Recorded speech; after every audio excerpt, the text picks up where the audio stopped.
Tanzania is a unique country. One of the oldest places on Earth inhabited by humans. It is the country with the highest concentration of animals. A territory that is in itself a natural wonder of the world. The Serengeti National Park is the most famous nature reserve in Tanzania, where one of the most fascinating natural phenomena takes place every year: the Great Migration, which is the largest land migration on the planet. In May, when the dry season begins, more than 1 million wildebeests and thousands of zebras, antelopes, and gazelles head north to Kenya's Masai Mara Reserve in search of fresh grass and water. In July, they face the most dangerous stage. They have to cross the Mara and Grumeti rivers, which are infested with crocodiles. But that's not the only danger. When the herds of wildebeests reach the banks of the Mara River, they look for places to cross. The crossing may start off with a few daring wildebeests, and then, suddenly, the entire herd begins to cross. If the descent is steep, some individuals can break a leg and become easy prey for the crocodiles or lions. Zebras and wildebeests often cross together, with zebras having better sight and wildebeests better hearing. Meanwhile, dozens of sizable and weighty crocodiles await in the river. Most manage to cross, nervous and agitated. Others are caught by the crocodiles. The young are the easiest prey. It is their first time crossing the river, and they are not familiar with these predators. But the adults can also be hunted.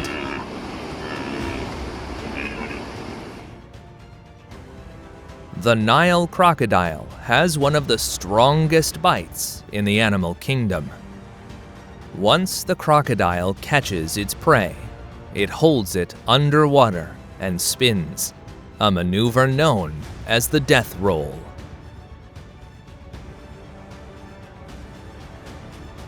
Of all the wildebeests and zebras that manage to cross and survive, some are left exhausted, with broken limbs, or trapped in the mud.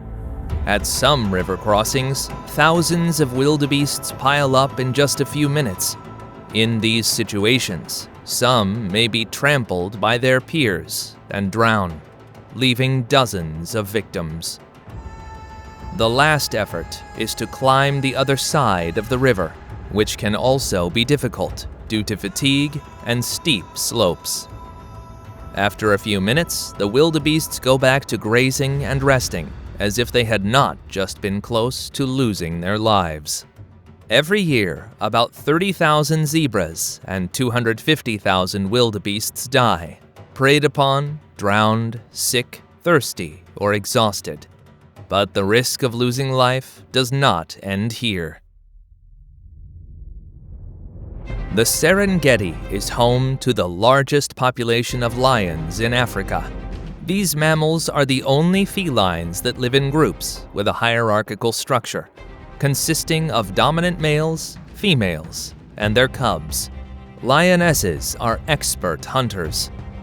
They work as a team to capture and take down larger prey. One of their most frequent victims is the wildebeest calf, which, isolated from the herd and facing several females, cannot escape. In general, it's easier for lions to hunt wildebeests than buffaloes. Buffaloes are more aggressive and larger, although lions usually attack the young and the most vulnerable. If a herd of buffalo separates, or if an individual strays from the group, lions can seize the opportunity to attack, having a greater chance of success if they work as a team and use coordinated tactics. Hippopotami are very uncommon prey for lions due to their size, strength, and aggression, but they can sometimes be hunted when there are young, sick, injured, or isolated individuals, as they pose a lesser risk. However, even under these circumstances, hunting hippos remains very dangerous. It is only done when there is a shortage of easier prey.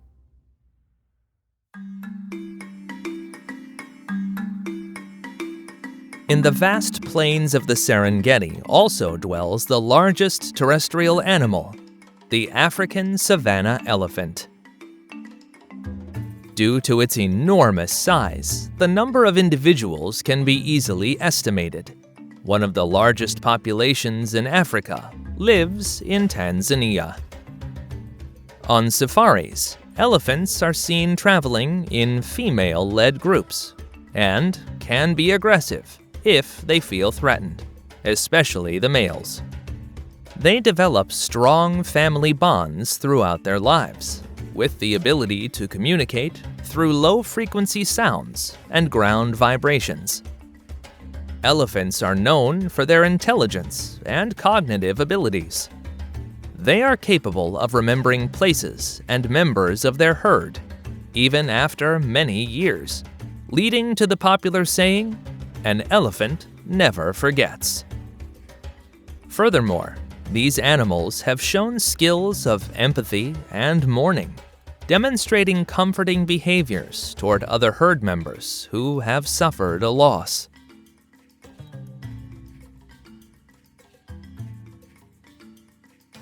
Giraffes, not as heavy, but taller, with their long neck and stylized limbs, are other animals that inhabit these savannas. Those in the Serengeti are members of the Maasai giraffe species, the tallest of all subspecies, characterized by their distinctive pattern of irregular leaf-shaped spots and jagged edges. They can grow to impressive heights, which allows them to reach the treetops to feed on leaves and sprouts that other herbivores can't reach. They are social animals that live in groups of 10 to 20 individuals, living between 15 and 20 years in the wild. Unlike elephants, they do not have such tight social bonds, except between mothers and their young. Giraffes are generally calm animals, but aggressive fights sometimes occur between males. They deliver blows with their necks, even being able to stab with their ossicones, which are the two protuberances they have on their heads. If an individual hits with force and precision, they can kill their opponent. These confrontations occur when males fight for territory that will provide mating opportunities. It has been noted that fights tend to occur between individuals of similar size. Larger males do not face smaller or younger ones. The giraffe's main predator is the lion, but they are also capable of defending themselves. A well-aimed blow from a giraffe can break a lion's spine, or even kill it. Despite this, sometimes lion prides can be observed that have managed to hunt a young one, usually during seasons when the big cats cannot find other prey. Much more populous than giraffes are the African buffaloes. Although they might not seem like it, they are considered one of the most dangerous animals in Africa. They usually lie in wait for a potential predator and attack at the last second. The older individuals who leave the herd can be the most aggressive. Buffaloes are herbivores that spend most of their time grazing, living in groups from several dozen to several thousand individuals. When under threat, they form a defensive circle, with the vulnerable calves in the center and the adults facing outwards. presenting a wall of horns to any potential predator. Among the large African mammals, the most threatened is the rhinoceros. The species found in the Serengeti is the black rhinoceros, characterized by its hook-shaped upper lip, which is adapted for feeding on bushes and trees. They are solitary creatures, armed with two horns that continually grow throughout their life. Their thick skin forms a natural armor that protects them. For these reasons, rhinoceri have no predators, except for humans, who hunt them for their horns, causing several rhino species to already be extinct, and the remaining ones critically endangered. An intriguing aspect of rhinoceros behavior is their surprisingly good memory. Despite their poor vision, they are known to recognize individual humans and other rhinoceri they have met in the past. Furthermore, rhinoceri rely on a sharp sense of smell and hearing to navigate their environment and communicate with each other through vocalizations and scent markings. Another prominent big cat of the Serengeti and Africa is the African leopard, a species currently under threat.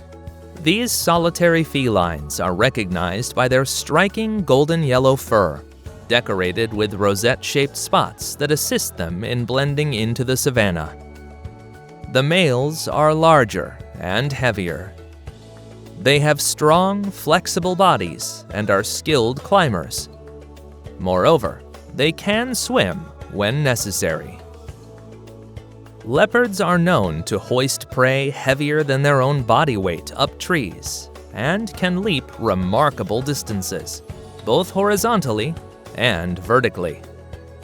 The cheetah, the world's fastest terrestrial animal, employs a distinct hunting technique.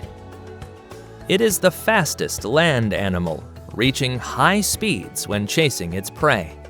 They have slender bodies, long legs, and unique spot patterns that distinguish each individual.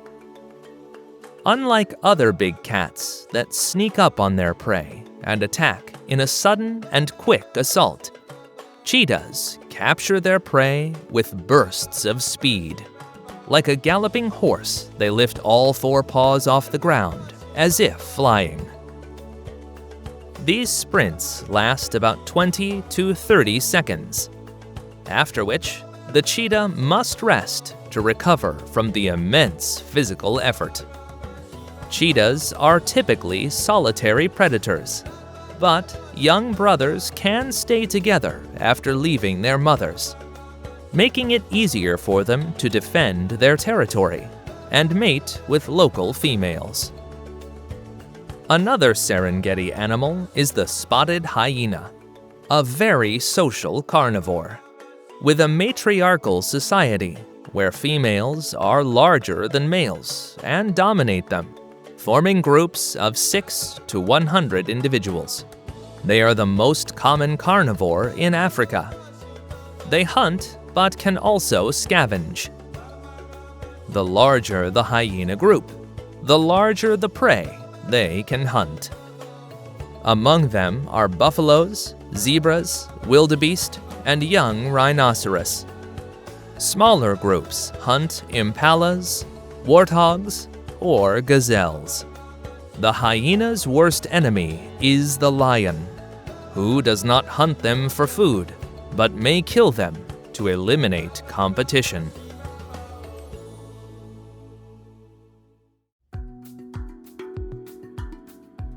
The animals named so far are some of Africa's best known, but there are many other curious and unique species living in the Serengeti. The shoebill stork is very difficult to observe in nature. Little is known about their habits because they inhabit inaccessible wetlands and are endangered. They are solitary birds. Pairs only come together during the breeding season, and they tend to remain motionless for hours. The ground pangolin, one of the 4 species of pangolins, has a small population due to humans hunting them for their scales. They live in the savanna or open forest and eat ants or termites that they catch with a long, sticky tongue. The bat-eared fox is characterized by its large, pointed ears, helping them detect their prey, such as insects and small mammals, even underground. They are essentially insectivorous, feeding largely on termites and beetles. The hippopotamus, a creature of substantial weight, can swiftly move at impressive speeds.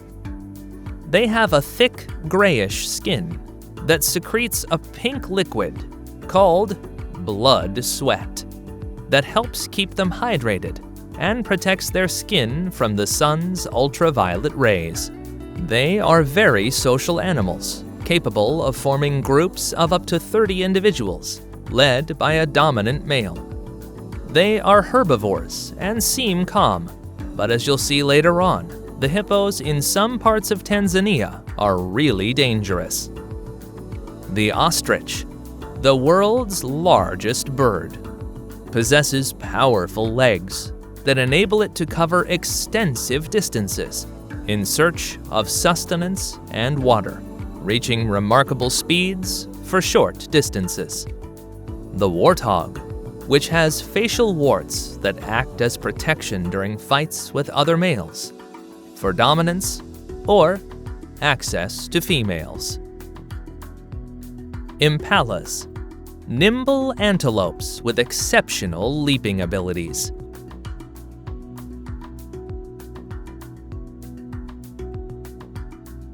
Males display lyre-shaped horns of considerable length. The banded mongoose, famous for its ability to confront venomous snakes such as the cobra, using its rapid movements and reflexes to avoid being bitten. The secretary bird, a bird of prey that hunts its prey on foot, specializing in feeding on snakes, even venomous ones, amphibians, and insects. Unlike other birds of prey, the secretary bird uses its long, powerful legs to kill its prey, repeatedly striking it. The marabou stork. It feeds on dead animal remains, found in areas where predators have left their prey, sharing the feast with vultures and other scavenger species.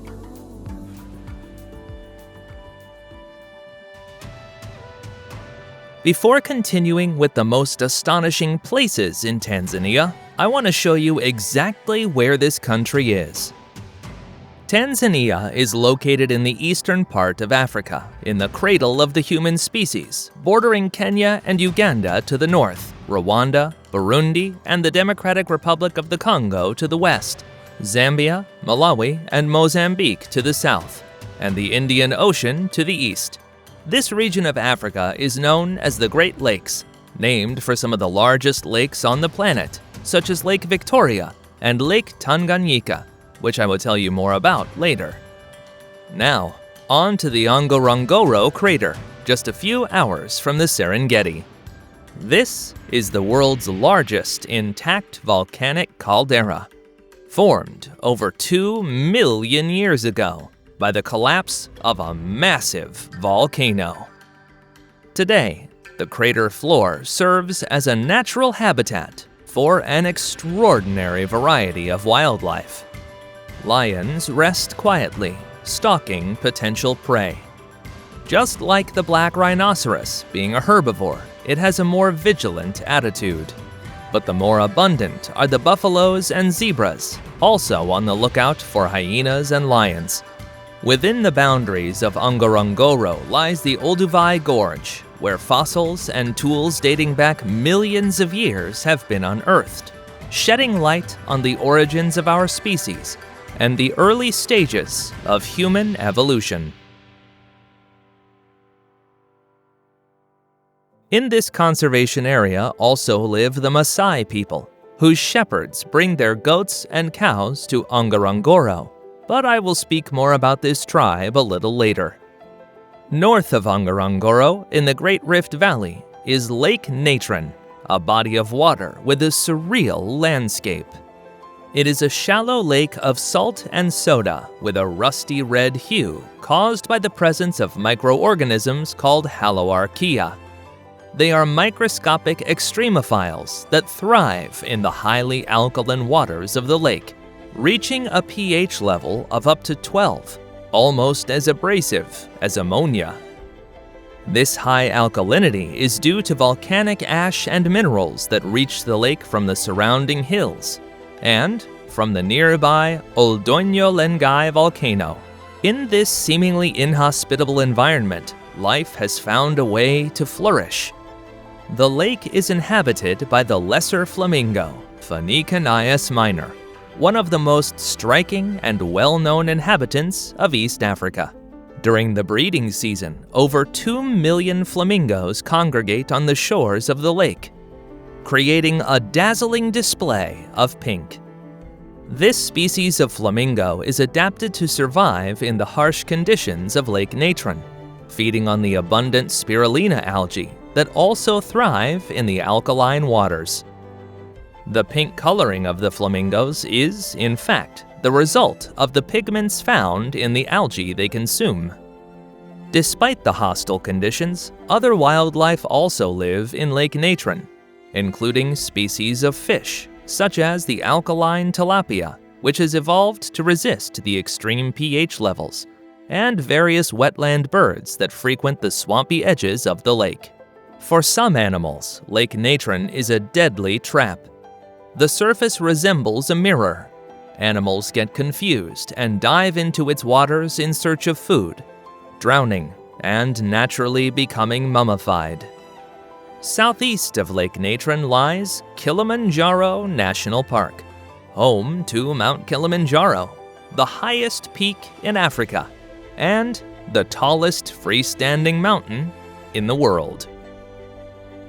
Mount Kilimanjaro is an inactive stratovolcano composed of 3 distinct volcanic cones, Kibo, Mawenzi, and Shira. Kibo's Uhuru Peak is the highest point of the mountain. Mawenzi's rugged peaks and cliffs rise mightily. Despite being eroded, Shira Plateau's grandeur remains evident. Near the summit at Uhuru Peak are glaciers like Furtwängler, Rebmann, and Deccan, a rare sight in the African landscape. In the distance, we can appreciate the silhouette of Mount Meru, the country's second highest mountain, considered the younger sister of Kilimanjaro. At lower heights, a belt of rainforest surrounds the base of the mountain, providing a vital link between the low savannas and Kilimanjaro's alpine zones. This dense tropical forest is nourished by abundant rainfall and moisture generated by the mountain's unique climate and topography. It is home to various plant species, including giant ferns, wild bananas, and the striking African violet, adding splashes of color to the vibrant green landscape.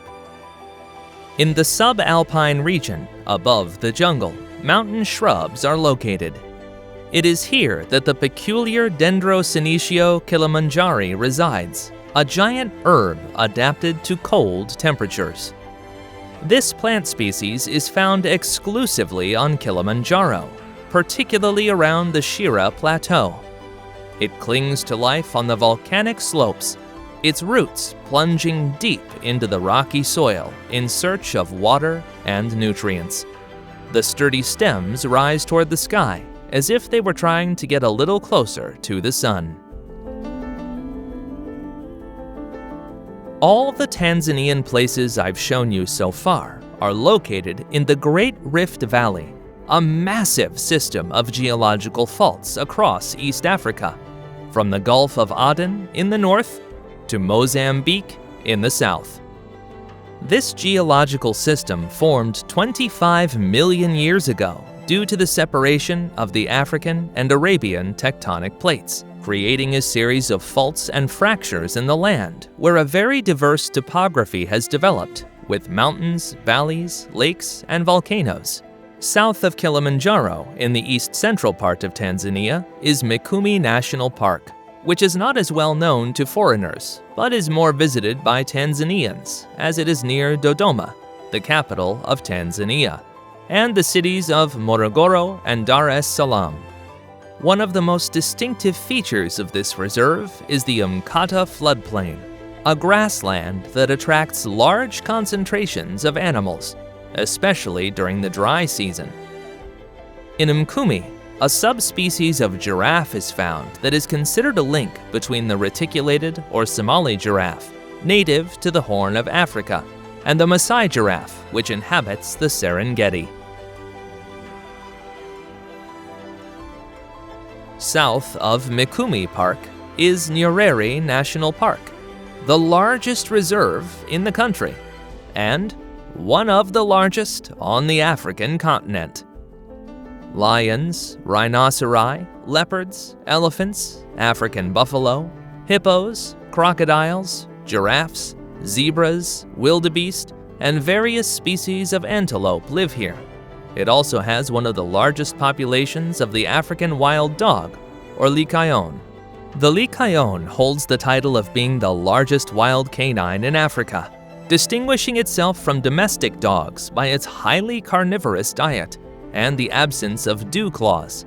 The figure of authority in the pack is the alpha female, and upon her death, the other lycaons disperse to establish new groups. The Rufiji, which runs through Nyerere Park, is the largest river in Tanzania, forming a network of channels, lakes, and swamps. Elephants, hippos, crocodiles, and various water birds depend on this river to survive, making it a central axis of biodiversity in the region.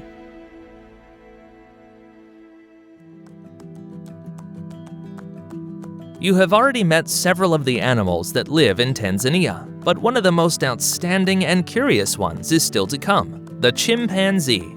The chimpanzee, which inhabits Mahale Mountains National Park and Gombe Stream National Park, both in western Tanzania on the shores of Lake Tanganyika. We will focus on Gombe Stream, the most attractive one.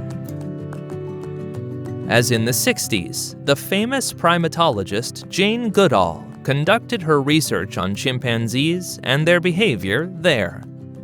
This primate species is the closest genetically to humans, sharing between 98 and 99% of DNA. Because of this, chimpanzees display a number of fascinating behaviors, but also some disturbing ones. In her research, Goodall observed that each chimpanzee had unique personalities, so she decided to give each one a name, which was unusual at her time. She also noticed that chimpanzees exhibited behaviors such as kissing or hugging, and that they develop emotional bonds, showing affection, empathy, and altruism. On the other hand, she realized that chimpanzees are not vegetarians, and that they are capable of using tools in their search for food.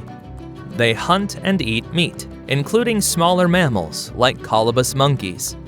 She observed them cooperating during hunts, demonstrating advanced group coordination. In addition, she discovered that chimpanzees have cultural practices that vary between different communities. For example, she noticed variations in tool use, grooming behaviors, and social customs among different chimpanzee populations. Another finding was the social structure, with an alpha male dominating the hierarchy, while the females take care of the offspring. Furthermore, Goodall demonstrated that chimpanzees have a complex system of vocalizations, gestures, and body language to communicate with each other. She identified more than 20 different vocalizations used for various purposes, including warning calls, food calls, and expressions of tranquility or submission. But Goodall also got to witness the cruel and aggressive side of chimpanzees. She documented the Gombe Chimpanzee War, which took place between 1974 and 1978, in which a group of chimpanzees split into two, with all the males in one group being killed. In this war, premeditated murders, military-type strategies, kidnappings, slavery, and a genocide-like attitude were observed. For Jane, this was a shock to the reality of nature. At first, she thought that chimpanzees were much kinder than humans, but after these wars, murders, and even cannibalism, she observed their dark side and commented that it took her several years to reconcile with her findings. When Goodall reported these discoveries about the chimpanzee war, researchers of the time were skeptical, accusing her of anthropomorphizing them. But over time, it has been accepted that these conflicts are natural within the species. Another primate that lives in Tanzania and much of Western, Eastern, and Central Africa is the olive baboon, or Anubis baboon. This is a highly adaptable species that can thrive in various habitats, including savannas, grasslands, forests, and human settlements. They live in complex hierarchical social groups called troops, which consist of multiple adult males, females, and their offspring, and can vary in size from a few dozen to over 100 individuals, with dominant males maintaining their status through displays of aggression and submission. They communicate with a combination of vocalizations, body language, and facial expressions, while grooming is an essential aspect of social bonding, helping to establish and reinforce social relationships. The Anubis baboon has a large population in Lake Manyara National Park, very close to the Ngorongoro Reserve. The most curious thing about this park are the tree-climbing lions. Although lions do not rest in the branches of large trees, like leopards do, the lions in this park are a notable exception. You can see adult lions and lionesses, as well as young individuals, resting in acacia trees, especially during the hottest hours of the day, either sleeping or observing the surroundings. This behavior is believed to be learned. At a time when there was a plague of mosquitoes and flies, the lions climbed trees to get rid of them. The cubs observed or followed their parents, and thus the custom passed from generation to generation, as if it were a culture of lions. Lake Manyara, which lends its name to the park, is an alkaline ecosystem that attracts thousands of flamingos, elephants, zebras, and hippos that come to drink and bathe. Although the water in the lake is salty, it is safe for animals to drink. Also found in Tanzania is the black and white colobus monkey, an arboreal primate with striking black and white fur, which allows them to camouflage in the forest canopy. They primarily eat leaves, but also fruits, flowers, and occasionally insects. Their diet varies depending on the availability of food sources in their habitat, and they usually live in groups of 5 to 15 individuals, composed of an adult male, several females, and their offspring. One of the Tanzanian locations where you can observe the black and white colobus is Arusha National Park in northeastern Tanzania, near the city of Arusha. Here you will find Mount Meru and the Ngurdoto crater, an extinct volcanic crater covered in marshland. A distinct primate species with more vibrant colors is the Zanzibar red colobus, which inhabits only Unguja Island in the Zanzibar archipelago, off the coast of Tanzania. This is a unique and endangered species due to hunting and human encroachment into the forests, with only between 1,600 and 3,000 individuals remaining. As these animals are tolerant of human presence, visitors to the island can relatively easily observe them. Equally astonishing is the African bullfrog, Pyxicephalus adspersus, which can be found in Tanzania's dry savannas. Ranking among the 10 largest frog species, this carnivore consumes insects, small rodents or reptiles, fish, small birds, and other amphibians. But Tanzania is not all savannas and forests. It also has islands, notably those of the Zanzibar archipelago in the Indian Ocean. This is a place with African, Arabic, Indian, and European influences. Unguja, the largest and most populous island of Zanzibar, has Zanzibar City as its capital. On this island, there are large, beautiful sandy beaches and coral reefs. Here, water sports such as kitesurfing, snorkeling, and scuba diving are popular. People in Unguja typically engage in tourism, agriculture, and fishing. It is an island famous for its spices, particularly cloves, nutmeg, cinnamon, and black pepper, which has earned it the nickname Spice Island. Traditional sailing in Zanzibar is done in dhows, traditional wooden sailboats that have been used in the Indian Ocean for centuries for fishing and transport, and now also for tourism. To the north of Unguja is Zanzibar's second largest island, Pemba, which is more mountainous than Unguja, with some of the most fertile lands in the region. It is known as the Green Island due to its lush vegetation and spice plantations. It also has coral reefs and crystal clear waters, being more secluded and less developed than Unguja. In Pemba, in the Ungezi Forest Reserve, the Pemba flying fox, one of the largest species of fruit-eating bats, is found. To the south of Zanzibar is Mafia Island, also known as the home of the whale shark, a much less visited place with a more relaxed atmosphere. Here is Tanzania's first marine park, protecting mangrove forests and coral reefs.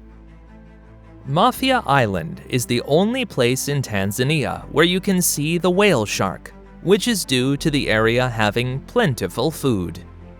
This is the world's largest fish, inhabiting only warm tropical and subtropical waters. The population of whale sharks inhabiting the area around Pemba do not completely migrate out of their waters. They have tiny teeth and can't chew, so their diet is based on plankton, algae, krill, and fish such as sardines, anchovies, or mackerel. Part of Tanzania, Uganda, and Kenya also have the third largest lake in the world, and the largest in Africa, Lake Victoria. In Tanzania, it is located in the northwest region and is an economically important place, as Nile perch, Nile tilapia, and the cyprinid Rostraniobola argentea, which are the most commercially fished species, inhabit it. Lake Victoria is also essential for transportation and trade between Tanzania, Uganda, and Kenya. Small boats and cargo ferries cross its waters, carrying passengers and goods. Besides, this lake is a vital source of fresh water for domestic, agricultural, and industrial use. Another animal that lives in Lake Victoria is the hippopotamus, one of the deadliest animals, attacking if what they consider their territory is invaded. The most common attacks occur against boats, as humans can't see them when they are diving. They overturn the boats and drown their occupants, bite them with their tusks, or crush them. The Nile crocodile also inhabits Lake Victoria. In this case, the attack usually occurs when people go to the shores of the lake to fill buckets of water, although they can also attack fishing boats. The smaller the boat, the greater the risk. Another large lake located in Tanzania is Lake Tanganyika, which occupies much of the western border with the Democratic Republic of the Congo. It is the second deepest lake in the world after Baikal, and the longest. Fishing is also the main economic activity of Tanganyika, with the capture of the Tanganyika sardine, known as daga or kapenta. Fishermen go out in their boats to fish in calm waters, while on land, women and children take care of domestic chores and water collection.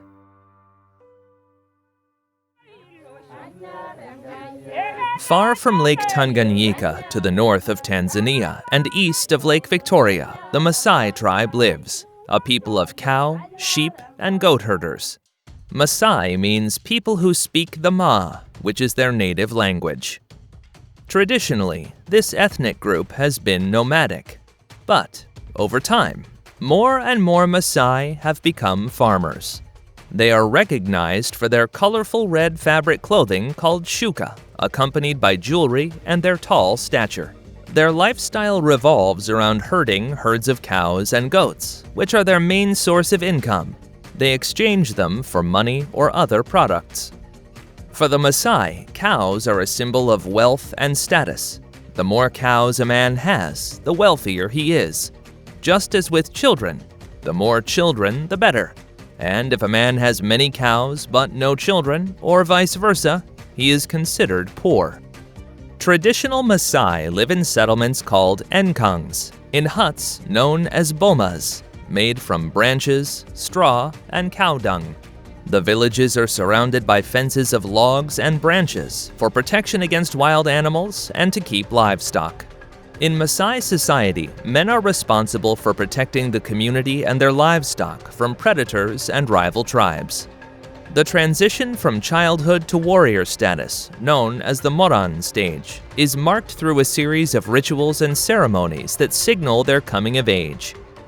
Years ago, they would kill lions as an initiation rite to demonstrate their bravery and combat skills. Hunting them was a symbol of honor and an achievement that granted prestige and recognition. But today, laws forbid this practice, and it is only done as punishment for the predation of cows and goats. Maasai women are responsible for maintaining the home, raising the children, and tasks like collecting firewood and water. The Maasai diet consists of butter, antelope and goat meat, cow's milk, and animal blood, including that of oxen.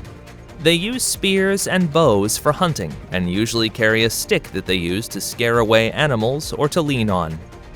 Marriages are generally arranged by older Maasai when the women are still very young. These women are often much younger than their husbands, who may have multiple wives. Because Maasai men spend much of their lives trying to increase their cattle herds, they marry several wives to care for the cattle and their homes. It is believed that for a man to be happy, he must have several wives. Even they may prefer it that way. It is considered to be love among several people and not just between two. The first wife plays the most important role. Subsequent wives are co-wives, sharing a bond with each other as if they were sisters. The man is expected to care for both and their needs, and if not, the wife can return to her parents' home. However, among the new generation of men who may have access to the internet and learn about new cultures and beliefs, it is becoming more common to think that it is not necessary to marry several women to be happy.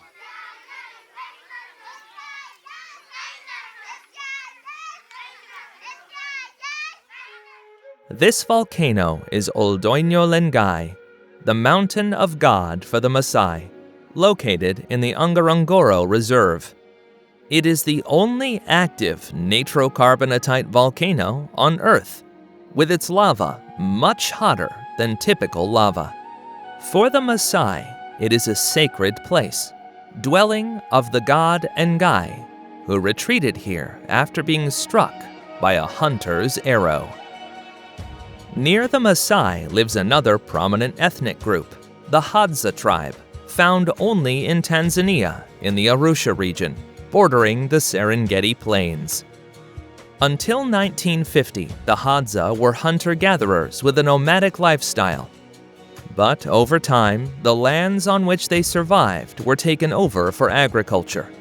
Today, only a small number of them continue this nomadic lifestyle, and many live in conditions of poverty.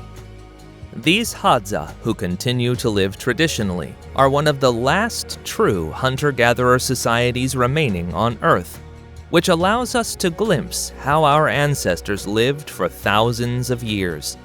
In fact, the Hadza have one of the oldest genetic lineages in humanity. The Hadza people speak Tanzani, which is not related to any other known language. This further distinguishes them as a unique cultural group, isolated from neighboring tribes such as the Maasai and the Datoga. The Hadza are groups of 20 to 40 people who maintain close social relationships, value equality within their groups, without recognizing official leaders. Women have autonomy and also contribute by gathering food. When relational problems arise, Hadza camps separate to dissipate tension and then reunite. They feed on bee honey that they find in acacia or baobab trees, baobab fruits, berries, tubers, and large and small game animals. Until about 30 years ago, they hunted buffaloes, giraffes, or zebras, but the populations of these animals have been decreasing, and today they hunt a small antelope called dik-dik, boars, impalas, monkeys, and sometimes the kudu. Being accustomed to living freely in small nomadic camps, some Hadza do not want to live in neighboring villages, rejecting the noise and crowds. They make round-shaped huts from tree branches covered with grass and have few personal possessions, including bows, arrows, and pipes. If they have more things than they need to live, it is expected that they share with other members of the group. Another particular group of people in Tanzania are Tanzanians with albinism, a rare genetic disorder characterized by a lack or total absence of melanin. Albinos have very light skin, hair, and eye color, which makes them stand out a lot amongst the rest of the Africans.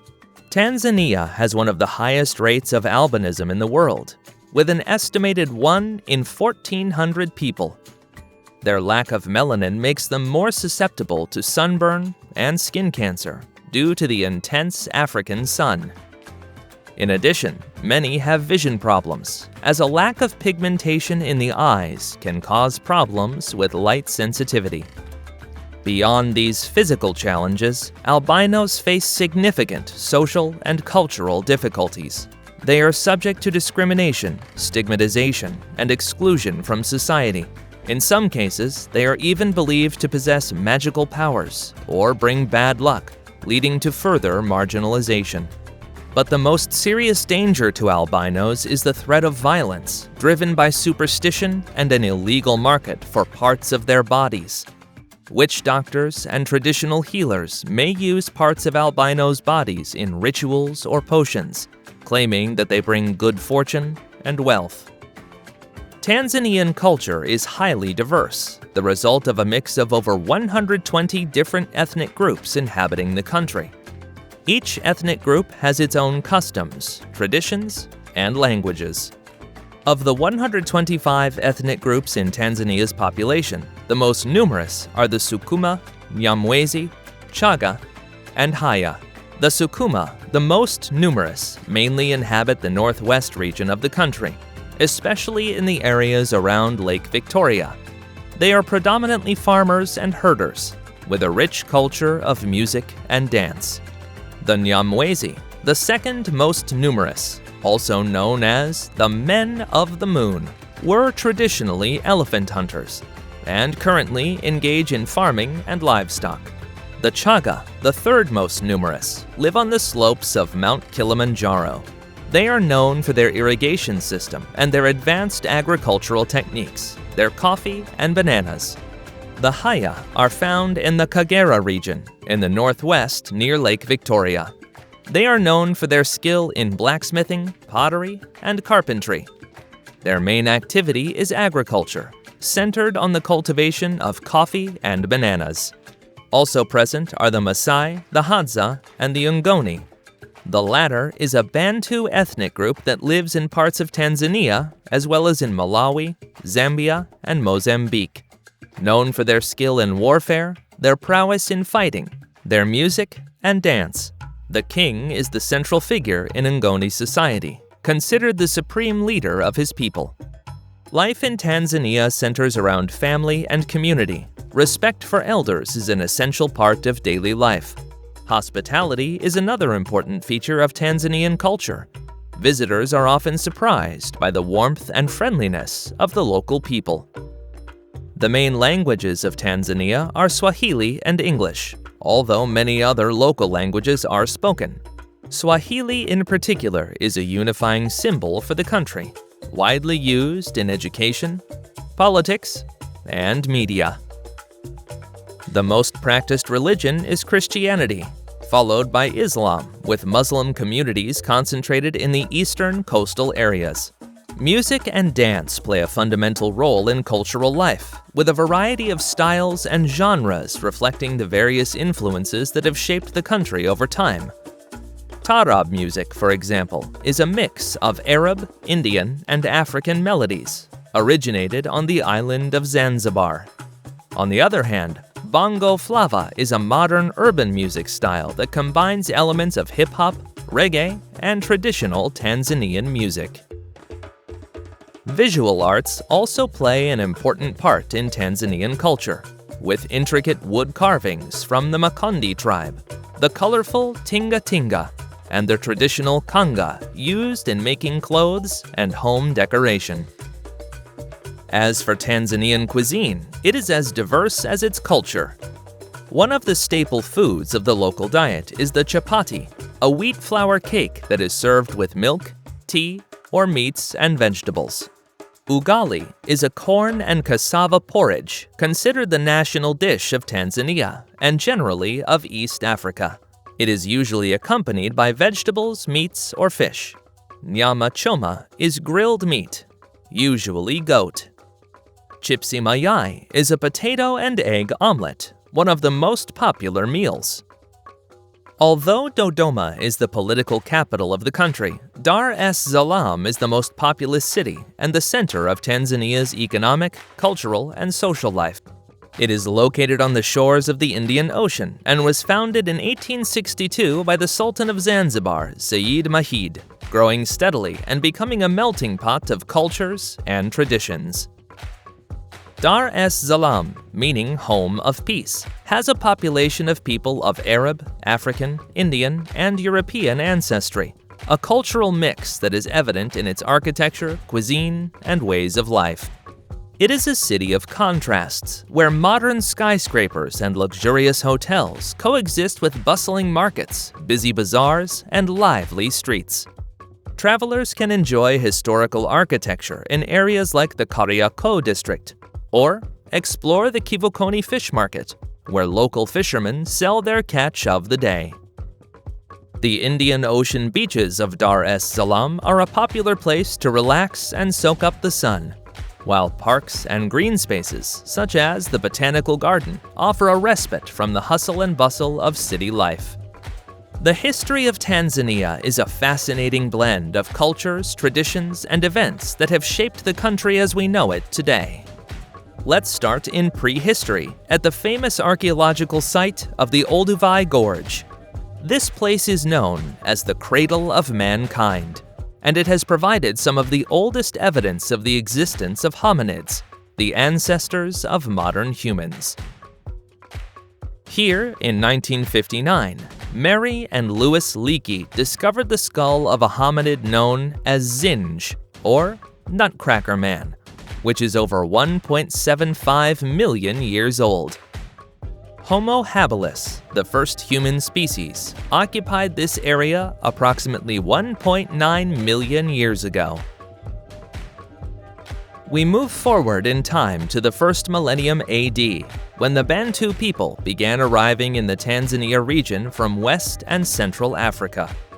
These groups brought with them new agricultural and livestock techniques, which allowed the development of larger and more stable communities.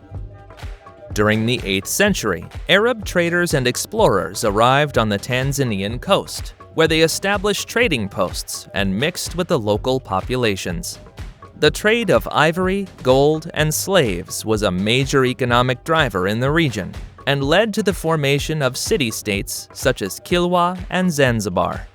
In the 15th century, the Portuguese began to explore the East African coast, and in 1505 they took control of Zanzibar and other coastal city-states. However, their reign was brief, as by 1699 the Omanis expelled them and established their own control. The 19th century saw the arrival of European explorers and missionaries such as David Livingstone and Henry Morton Stanley. European interest in Africa triggered the Berlin Conference in 1884, where European powers divided Africa among themselves. In 1886, Germany and Britain reached an agreement to divide their interests in East Africa, and the territory that is now Tanzania became part of German East Africa. After World War I, in 1919, the territory was transferred to Britain as a mandate of the League of Nations and was renamed Tanganyika. During the British colonial period, infrastructure was built, and an educational system was established. The movement towards independence in Africa began to grow in the 1950s, and in 1961, Tanganyika became an independent state under the leadership of Julius Nyerere, who adopted an approach called Ujamaa, seeking to build an egalitarian and self-sufficient society. In 1964, Tanganyika united with the island of Zanzibar to form the United Republic of Tanzania, with Julius Nyerere as its first president.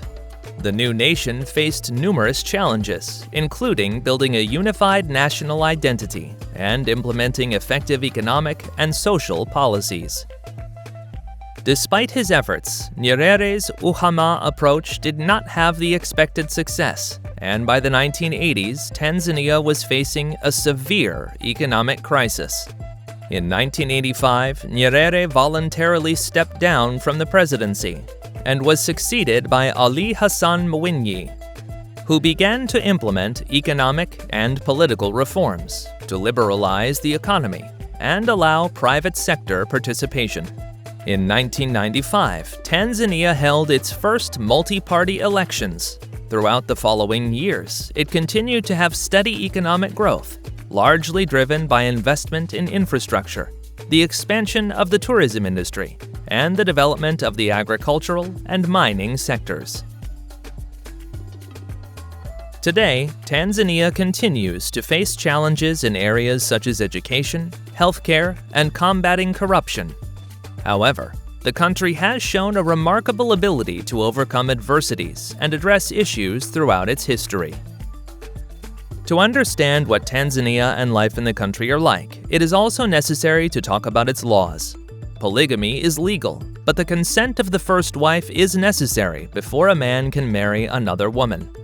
It is more common in rural communities and in certain ethnic and religious groups, such as the Maasai.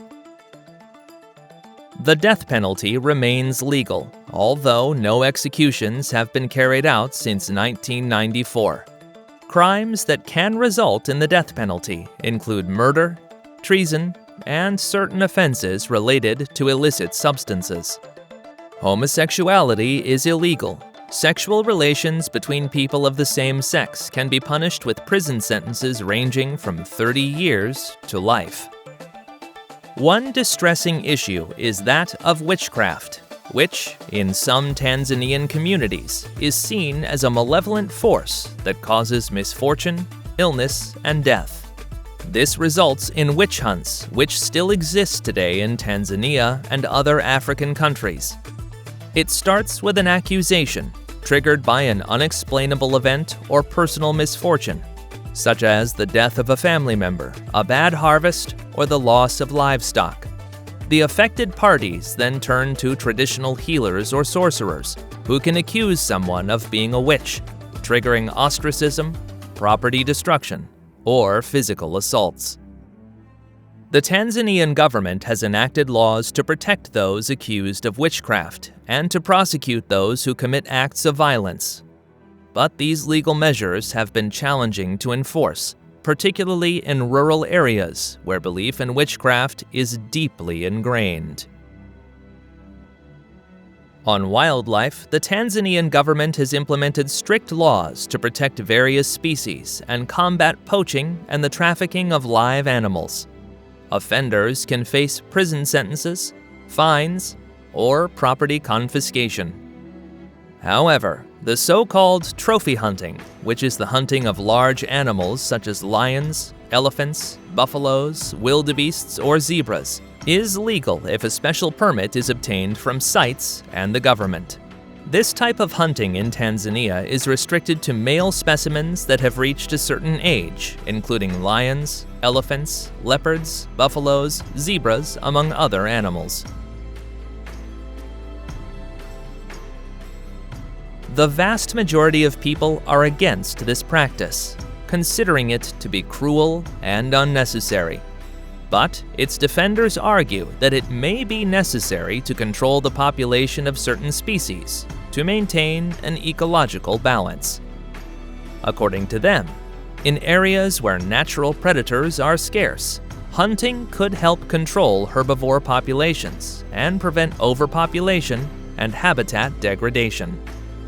They also argue that trophy hunting can generate income for local communities and the government, which can improve living standards and support economic development, also deterring poaching. Traveling to Tanzania can be an unforgettable experience, but if you're going to do it, it's important that you're well prepared and take into account certain tips to make the most of your trip. The best time to visit Tanzania varies depending on your interests. The dry season is from June to October and is recommended for safaris and animal sightings, while the rainy season, which is from November to May, is better for seeing green landscapes and observing migratory birds. If you plan to climb Kilimanjaro, avoid the rainy season. Tanzanians are friendly and hospitable, but it's important to respect their customs and traditions. Dress modestly and avoid public displays of affection, especially in rural areas and on the coast, where the population is predominantly Muslim. Learning a few words in Swahili is important and will endear you to Tanzanians. Hello is jambo, thank you is asante, and how are you is uhali gani. Vaccinations for diseases like hepatitis A and typhoid fever are very important. The animal that causes the most human deaths in Tanzania and much of Africa is the mosquito, which is the main transmitter of malaria, a potentially deadly parasitic disease. Some measures to prevent this disease include using mosquito repellents that contain at least 30% DEET, setting up mosquito nets around beds, wearing long-sleeved clothing and long pants, especially at dusk and dawn, and taking anti-malarial drugs before, during, and after the trip.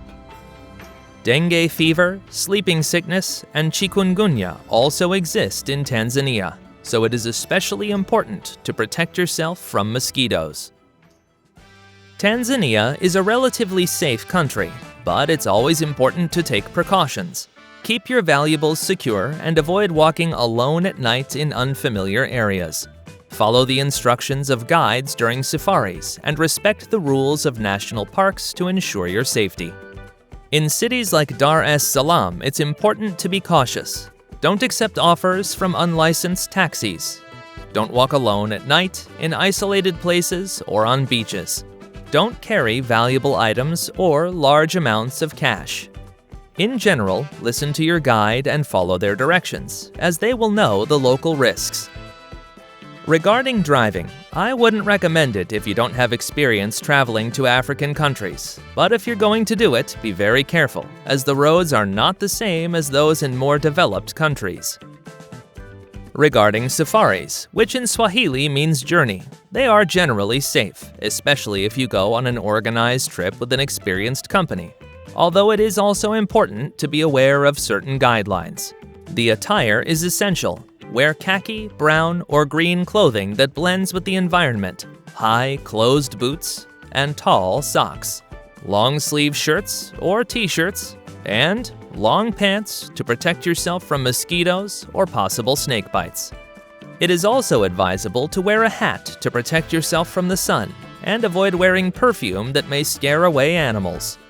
Keep in mind that safaris usually start very early and it might be cold, so a good option is to wear several layers of clothing that you can change throughout the day.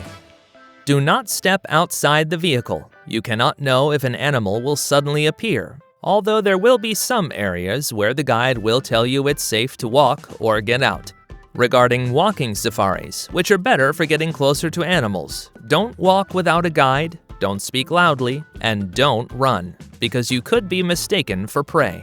In rivers and lakes, avoid going into the water, unless you're absolutely sure there are no hippos or crocodiles. Animals are accustomed to vehicles and people inside them. But don't stick anything out the window, like a camera or a selfie stick, because it might attract attention. In case there are windows, keep in mind that baboons might try to get in or grab things. If you go with guides, who can be 1, 2, or more, they usually have experience and act calmly, knowing what to do. If it's a self-driving safari, go slow and pay attention to any animals that might be on the roads, especially during the rainy season, when the grass is tall. It's valuable to know about elephants that sometimes stand in the way. If this happens, the general indication is to turn off the engine, as the animal might interpret the noise or movement towards it as a challenge. If an elephant lifts a leg, don't panic. These animals have nerve endings in their legs that allow them to sense vibrations, so it's likely not doing it to crush the vehicle. Elephants often bluff a charge, but then retreat. Being accustomed to the presence of vehicles and humans, they can recognize particular guides who frequently go on safaris. The biggest warning sign to know if an elephant is dangerous is its level of irritation. If an elephant's ear is moving, it's likely calm, but if it flares out wide, it's angry and might attack. When the elephant places its ears backward, tusks upward, and trunk curled, it is even more dangerous. In these cases, there isn't a specific indication to follow because elephants are unpredictable in this state.